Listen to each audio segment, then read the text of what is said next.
Cool, all good?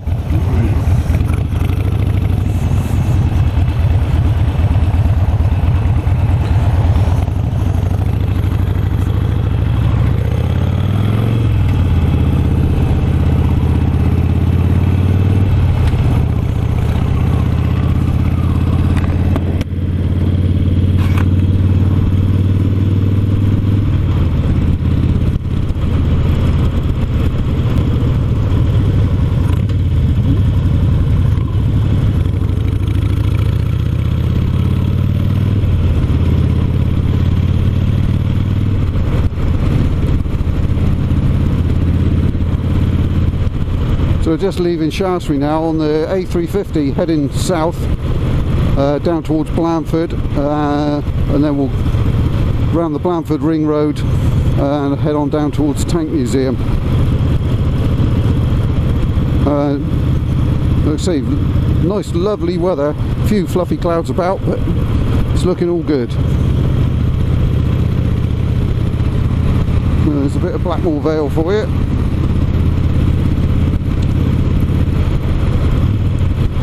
So we decided to come on this road. There are sort of two roads down to Blandford, the fast one, which is sort of boring, and then this one, which is a lot of speed limits, but it's a bit more wiggly, windy and through the villages, so it's a bit more picturesque. And we're not on any schedule today, so we'll just take it nice and steady, tootle our way down there and arrive when we arrive.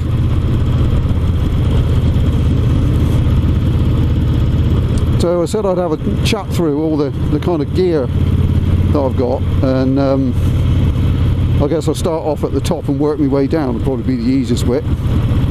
So it's an HJC lid. It's cheaper end of the scale, obviously, but you know, it comes with one of these dual visors, so it's anti-fog, and it's got a built-in sun visor. It's really comfy. Had no problems with it kind of that way. The only slight sort of criticism, I guess, is the wind noise, which can be a bit obtrusive sometimes, and if we get up a bit of speed later on, you'll probably hear it on the microphone. But you know, sort of build quality wise, no issues with it at all. The ratchet mechanism on the visor has been faultless. It's positive lock, and it's, you know, I've used it in the rain, and it doesn't leak. You don't get any sort of dribbles running down the inside of your visor that you can't clean off.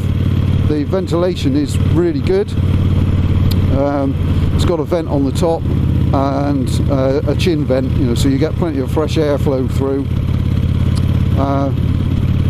It's matte black, which is the first sort of matte black lid that I've ever had. All the other ones, just to clean them, I've used a bit of furniture polish, and it's brought them up lovely. But of course, trying to maintain that matte finish with polish is probably a hide into nowhere. So it's just a bit of soap and water to keep this one clean.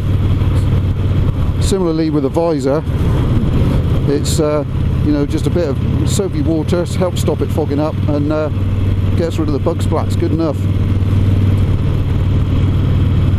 So on the Harley, where the lid's kind of out in clean air, as it were, unlike on the Himalayan where I'm behind the screen, it's definitely quieter, so that's probably more to do with the buffeting that I get off of the screen, rather than you know, just sort of general wind noise.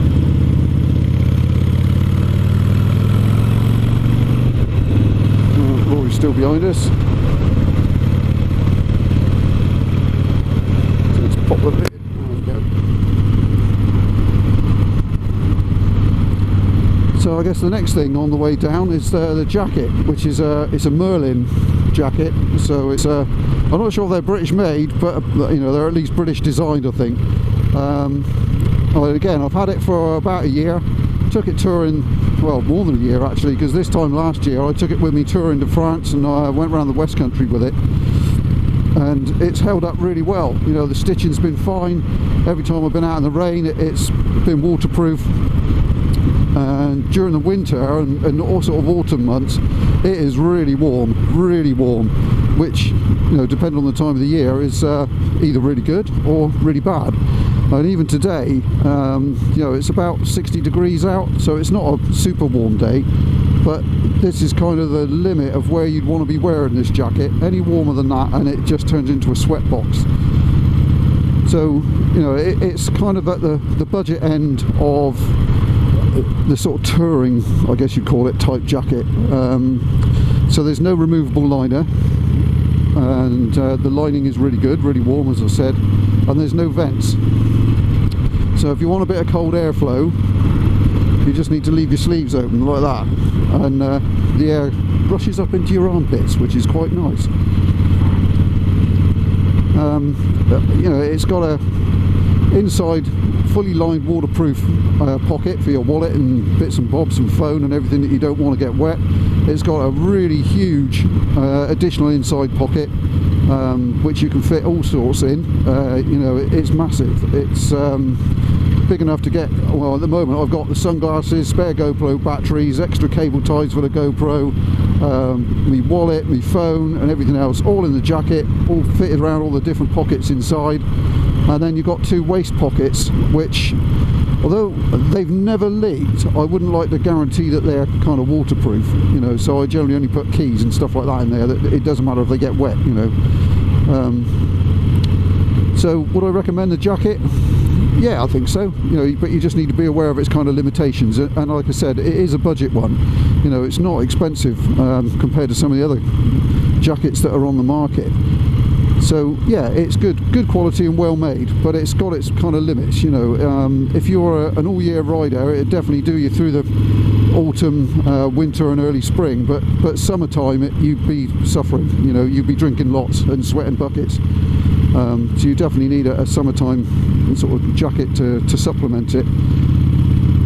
Then moving on down a bit further, I guess, is the jeans that I'm wearing, and they're proper Dragon jeans, which are, you know, allegedly supposed to be one of the better ones on the market for protection should you take a slide down the road.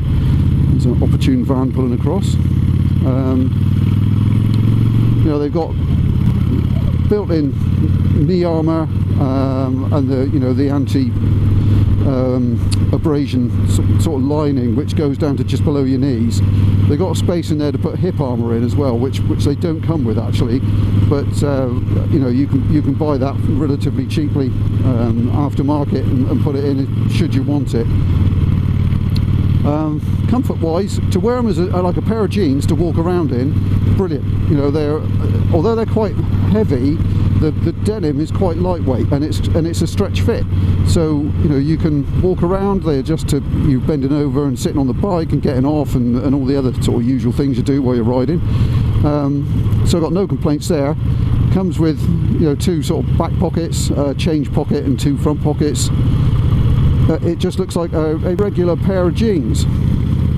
I think they only come in one length, so I've had to turn mine up because I got short legs, but you know, that's no great shakes. A couple of stitches to hold the turn-ups in place, and I mean, it's all good, you know.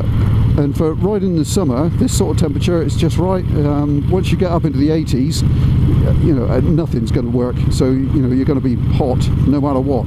But reasonably comfortable. I've ridden, you know, some long distances with them. I wore these when I went to France with waterproofs over the top where I needed it, and all the way down from where I live near Salisbury down to Land's End and back again, with, you know, quite a lot of meandering in between, and they were comfy, you know, no problem. So again, would I recommend them? Yeah, but there are some limitations.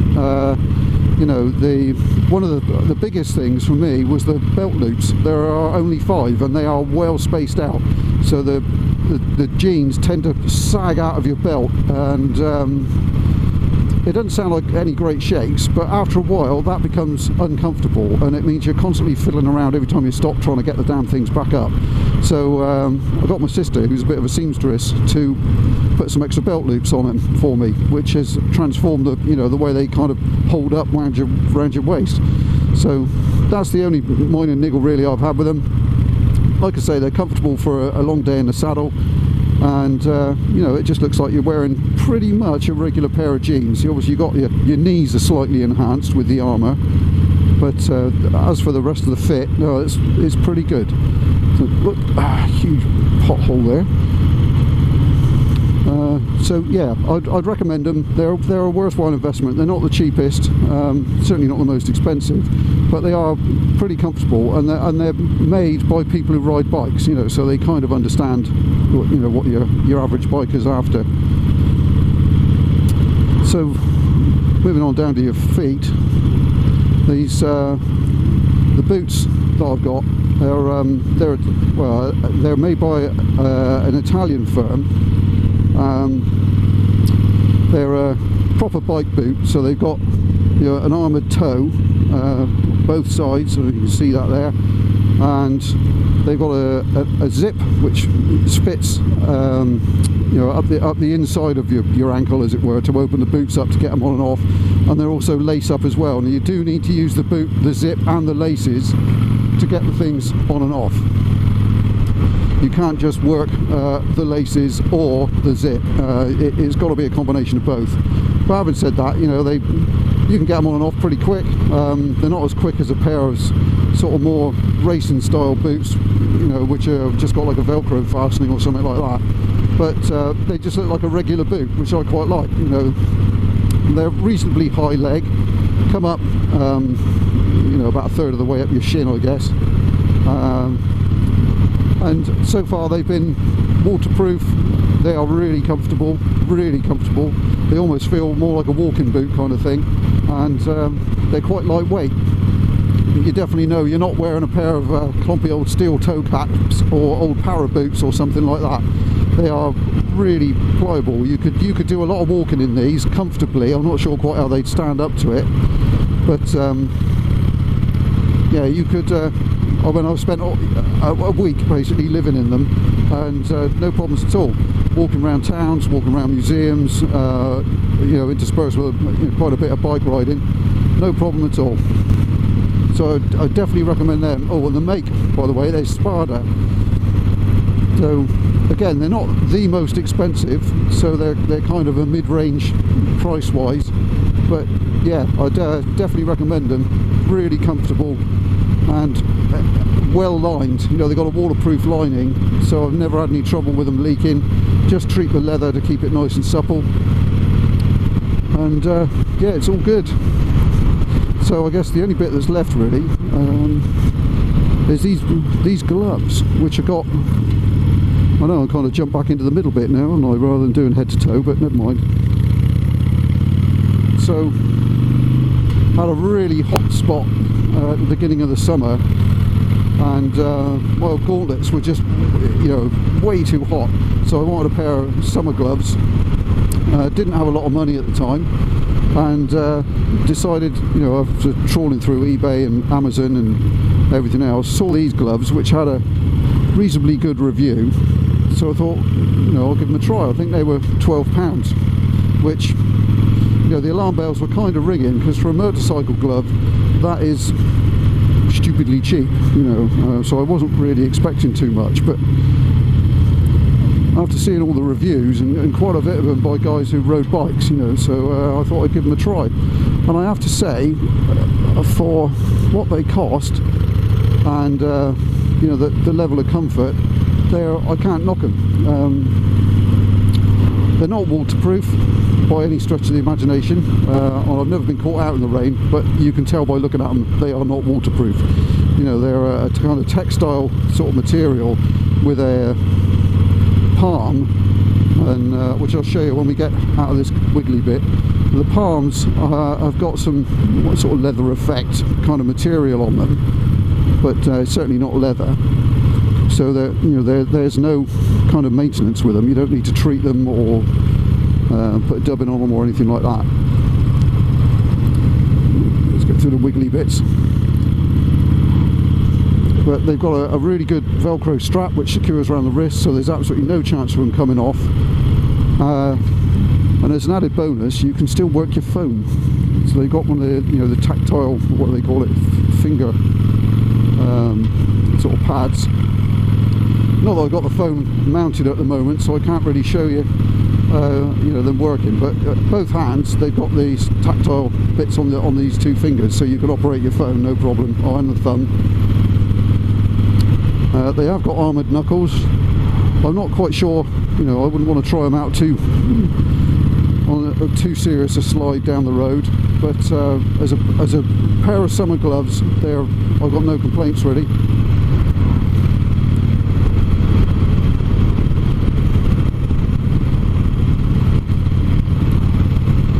Days like today where it's about 60 degrees, you know, wearing these with a pair of silk gloves underneath and my hands just comfortable. Once you start getting up to sort of, you know, the mid to high 60s and beyond, then these are flipping lovely to get feel the wind between your fingers, you know. Really good. But you know, once it starts getting a bit colder, they'll be put away until next year.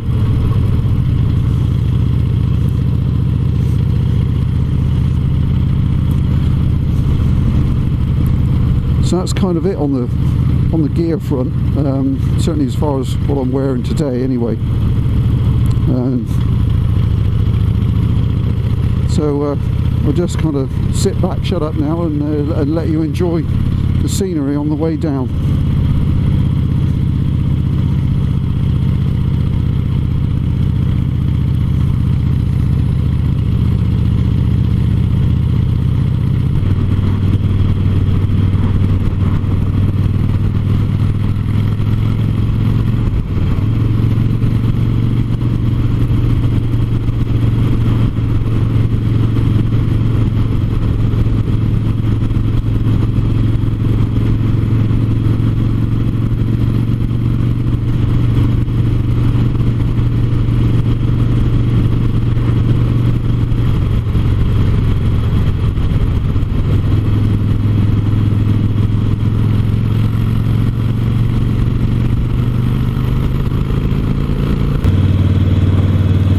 So just coming up onto Blandford now, which is home of the Royal Signals Regiment.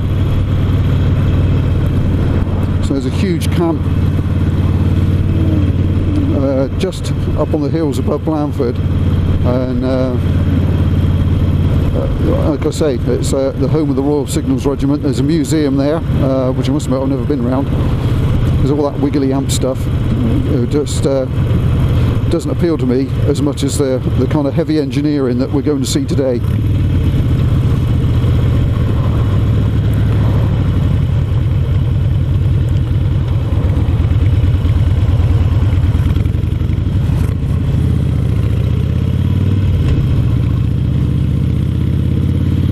It's also the home of Badger Beer. There's a huge brewery down here, and I have to say, Badger Beer has come on leaps and bounds over the last few years. When I worked in the pub trade a long time ago, Badger Beer was, well, certainly not one of my favourites. And I have to say, they've really pulled the finger out, and they make some cracking beers now.